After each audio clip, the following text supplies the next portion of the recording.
Ma chère Marie, Camus et Mick sont enthousiasmés par les œuvres de votre sœur. Qu'il y en ait 1000 autres de même cœur, et c'est fait. La voilà reine des Simèses. Qu'elle peigne du nu, bien cochon, pas de symbolisme, pas de chichi. Il y a un sujet que les amateurs adorent, et les amatrices. Les Gwyn. Pacine a fait fortune avec ce filon, en toute sincérité d'ailleurs. La mère et la fille, en nu ou demi-nu, bien équivoques, sont bibliques à souhait, mine de rien. Il faut faire jouir, il faut plaire. C'est le là des arts.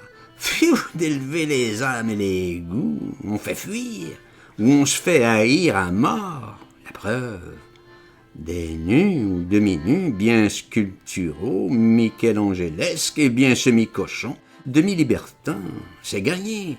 Le vice.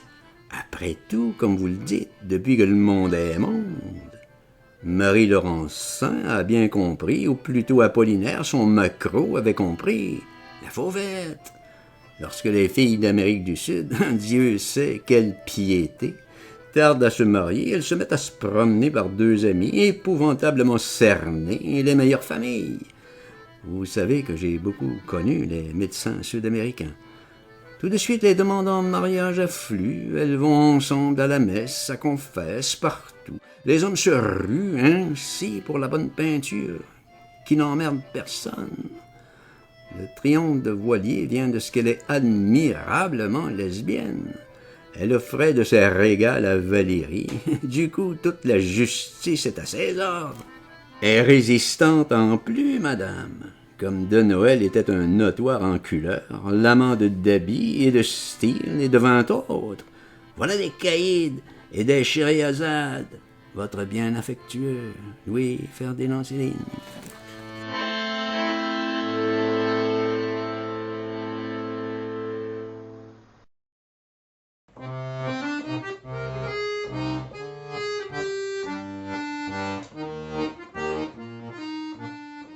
Chère Marie, je me précautionne.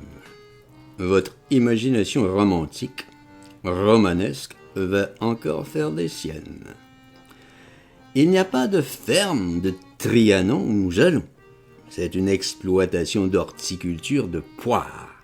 Pas un litre de lait, pas un œuf, pas une sardine non plus. Tout cela à Corsor, 5 kilomètres à pied, car nous n'avons pas de quoi nous acheter des bicyclettes. Soit 10 kilomètres à pied par jour, chaque jour, et avec le sourire, 2 heures perdues, 3 heures. Notre devise est « Candeur ou la mort ». Nous allons affréter une maison inhabitable que nous occuperons 1 mois et laisserons la place.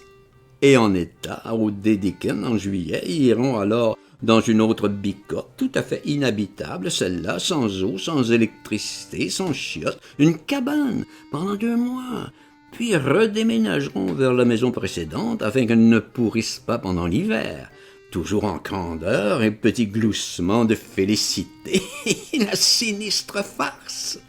Ainsi, de grâce, coupez toutes vos ailes romantiques, félicitesques et miragineuses.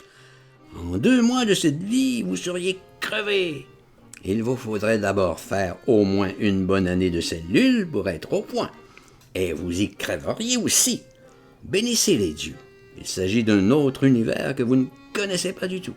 Et d'où en 8 jours vous sortiriez horrifié à en hurler le reste de vos jours. L'univers des hors-la-loi.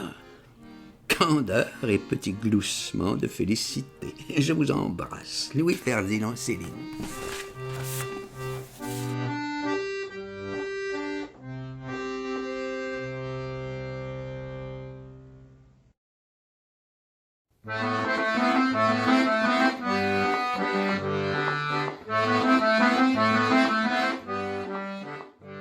Chère Marie, je déménage. Nous déménageons pour ce bled affreux. Plus d'une campagne, c'est une petite ville, avec tout ce que cela comporte de ragots, perfidie, lettres anonymes, résistants, etc. Ce n'est pas une ferme, c'est un rectangle de poiriers. Alors ne m'envoyez pas de soupirs nostalgiques aux solitudes bucoliques. L'exploitation même est un parc à vipères. Les bonnes de Michelson et les régisseurs sont en guerre, et les ouvriers. Nous tombons pile. Rien de nouveau de mes fantômes d'éditeurs. Madame Voilier, qui était déjà directrice générale, doit être directrice maréchale. Votre bien affectueux, Louis Ferdinand.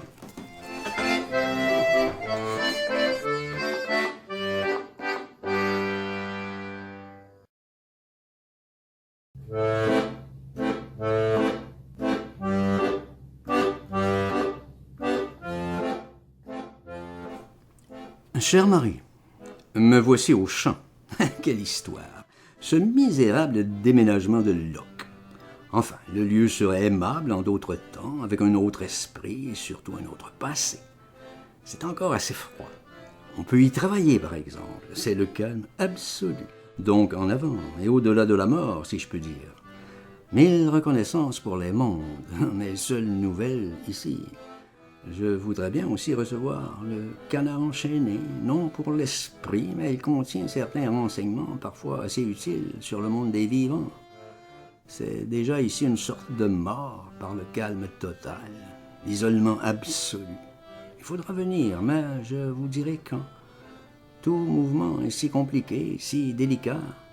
Il vous est difficile d'imaginer. Impossible. Je voudrais bien que Daragnès accouche avec foudre et abysse. Un peu de liquide serait bienvenu, surtout pour vous rembourser. Il le faut bien. Affectueusement, Louis Ferdinand.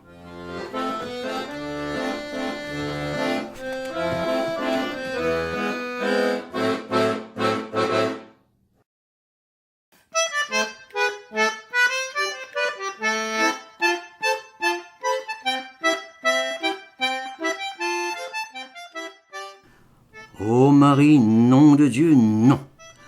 Non de bronze, non de granit, non de vitriol. Absolument aucun argent pour bicyclette ou pour la lune. Non, ou je ne vous écrirai plus, jamais plus. On se débrouille pour le lait. L'affaire est arrangée, et pour le reste, on ne crèvera pas. On ne crève qu'en prison. D'ailleurs, il faut être juste. Il m'afflige d'admettre que tout résumé, c'est mieux que Copenhague. On ne sortait jamais de la cagna. J'ai l'horreur du champêtre, vous le savez. Heureusement que je suis marié. Ma femme galope à travers ces affreux bocages. Au bout du champ, la Baltique, pas encore jolie, mais qui a déjà des idées. Votre bien affectueux Louis Ferdinand.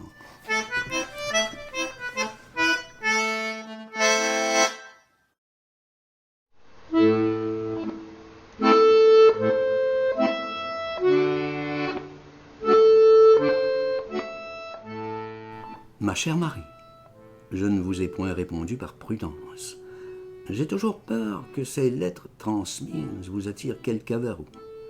La province est curieuse et le monde n'a jamais été, je crois, aussi hypocrite et méchant.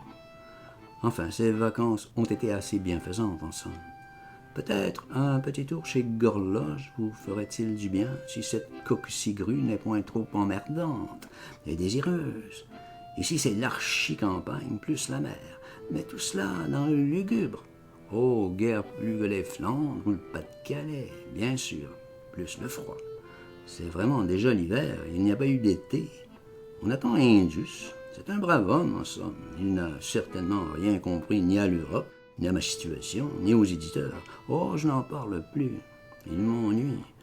Je suis trop vieux à présent pour ressasser mes opinions. Tous merdent et consorts. Clique de canaille, voyou menteur, on n'en tire son dû que le couteau sous la gorge. Pas de couteau, pas de sous. Ils l'ont belle dans mon camp et dans le vôtre. Rien à espérer. Tout de même, j'aurais voulu que le monde vous soit au moins remboursé. Quelle honte! Je comptais sur Daragnès. Lui aussi a complètement disparu, vaporisé. Il attend la lune, quels gens foutre tous. Et le Polon, pourvu que cette lettre vous parvienne, ils ont l'air à nouveau de pourrir de grève. Je ne vois arriver un de ces 4 matins, Port-Royal, chassé par le vent d'Asie, avec Mick. Oh, j'ai vu pire. On verra pire. Votre bien affectueux Louis Ferdinand.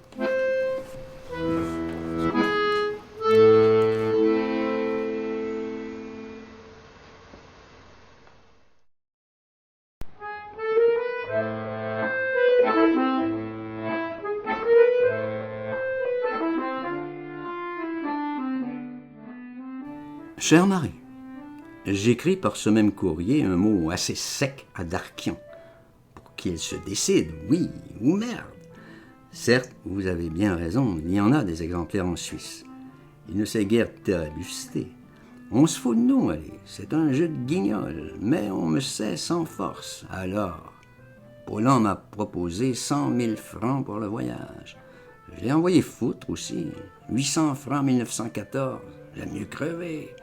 Mais cela aussi peut venir finalement à force d'attente, de chichi et prétérition, tch et patati. 6 ans bientôt que ça dure. J'en arrive à haïr tout ce qui m'approche sauf les animaux. Indus est un espèce de rabbin imbécile amoureux d'Hitler. Quelle fatigue! Il en est à décortiquer Zola, au baba. Il me fout de ses migraines. Je n'ai plus de patience. Mais l'engueuler me fatigue aussi. Il ne comprend rien, il ne comprendra jamais rien. Et dire que ceux qui m'accablent sont exactement aussi bêtes. Ce sont les mêmes. C'est hallucinant. Nous vivons dans un taudis, heureusement, qui lui fait assez horreur. Il a une peur furieuse des orages et de la pauvreté. Les nazis et les rabbins n'aiment au fond que le luxe. Aussi ne vient-il me voir que tous les 2 jours. La fille voilier, maintenant que sa Gwyn Bidault est au rencard, subit l'assaut de tous les autres chacals, Vox, veuve de Noël, etc. Je lui écris de mon côté des lettres d'injure pour tenter de l'écœurer absolument. Elle comptait beaucoup sur mon zèle affectueux et poire pour renflouer son bazar sur lequel elle ne possède d'ailleurs aucun droit réel, juste esbrouf et foire d'empoigne. Ah, Marie, tout ceci est atrocement dégueulasse.